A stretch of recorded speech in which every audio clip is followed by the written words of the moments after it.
Hello guys, so in this video I'm going to talk about the Samsung Wallet app, also known as Samsung Pay.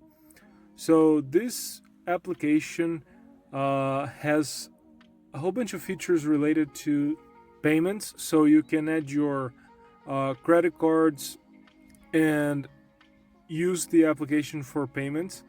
So once you open it for the first time, it's going to require that you configure a password for the app itself, and then you're going to end up in this screen. If you tap the plus button on the right hand corner, you can add the different kinds of payments and tickets and so on that the app allows you to.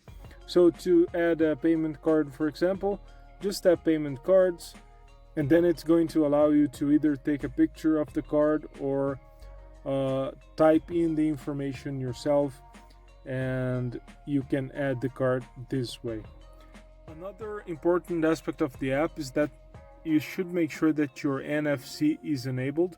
So go to your settings app and search for NFC here at the top.